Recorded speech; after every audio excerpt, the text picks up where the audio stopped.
What if I told you that you could make $1 million in 24 hours, even if today you are buried in debt, with no savings, no assets, no family connections, no wealthy friends to lend a hand?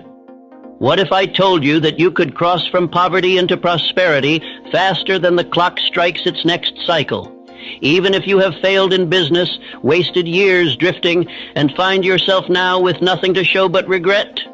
You would call me extreme. You would laugh in disbelief. You would whisper to yourself, "It cannot be so." But I tell you, I have seen fortunes turn in a single day. I have witnessed wealth rush toward a man as sudden as a storm, while his neighbor waited decades in vain. And I say to you now, it is not chance, it is not accident, it is not luck, it is law. A law hidden from the multitude because they would rather mock than obey. A law the rich will never shout from the rooftops because they know most men will not pay the price of definiteness. You are thinking, how? How could this be?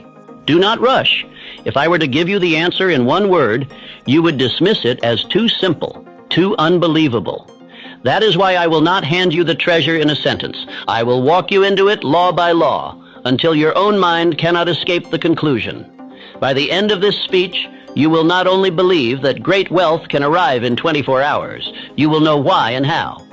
But before I show you, let me place a warning before your eyes. If you treat this as mere entertainment, if you drift while you listen, if you take these words as inspiration but not as command, you will gain nothing. You will walk away exactly as you came, poor, doubtful, waiting for someday. This law does not honor the lazy. It bows only to the definite. Think of this.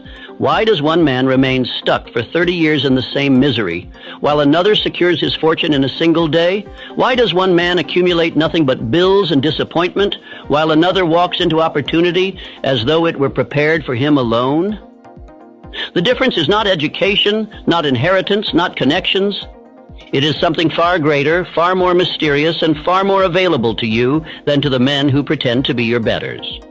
Frank W. Gonzalez discovered it when he stood in his pulpit and declared, "What I would do if I had $1 million."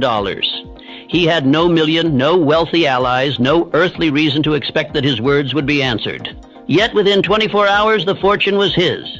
Not because of chance, but because his words carried definiteness, desire, faith, and decision. He preached as though the money were already in his hands, and by morning the world had obeyed him. This is the law you are about to hear. The law that riches flee from vagueness and leap toward definiteness. The law that time itself bends when desire burns white hot. The law that money, already in circulation, is drawn to the man who commands it with purpose. You will not hear this in schools. You will not hear this from the mouths of the rich, but you will hear it here. So listen carefully as though your future depends upon it, because it does. For the next few minutes, let every other thought fall away.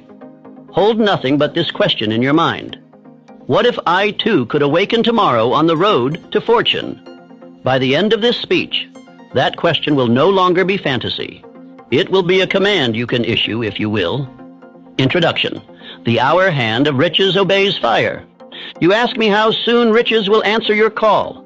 I tell you plainly, wealth comes at the speed of your burning desire, and not one moment sooner.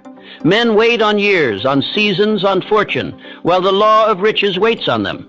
If a man sets his heart aflame with such intensity that his thought becomes command, the world of causes bends swiftly, sometimes in years, sometimes in days, sometimes in hours. This law is not theory, it is record. I have seen fortunes move with the suddenness of a storm after months of stillness. The timid call it luck, but the honest student knows it as the sudden reward of desire that at last reached the heat of command. When the heart burns white hot, time itself contracts. What would take decades to the wavering may take a night to the definite. Let me show you this truth through the story of Frank W. Gonzalez, a young minister in Chicago. He announced a sermon with the daring title, "What I Would Do If I Had $1 Million." He did not mount the pulpit as a beggar hoping for alms. He spoke as one who already held the key. His words carried no timidity, no speculation. They carried decision. He painted a vision of a school where young men would be trained to think and to work in the same hour, where education would not be theory without practice, nor practice without philosophy. He spoke as though the $1 million were already in his hands, as though the brick and mortar already stood, as though the voices of grateful students already rang in its halls. The next morning, a messenger came from Philip D. Armour, the great packer. "Young man," Armour said, "if you will put your sermon into deeds, you shall have your $1 million."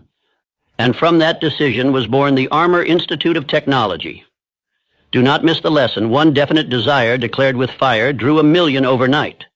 What steps brought that $1 million? First, a purpose written in the heart so clearly it could not be mistaken. Second, a mind heated by faith until every word carried authority. Third, a plan spoken so vividly that listeners saw it. Fourth, the courage to speak as one who commands, not as one who begs. With those 4 steps, the $1 million was not chased. It arrived. Men ask me, can wealth truly come in 24 hours? I say, if 30 years of drifting still chain you, do not quarrel with the clock. Quarrel with the drift. Yet know this, when desire reaches the heat of command, fortunes do indeed arrive with astonishing speed. Many men have awakened one morning poor and lain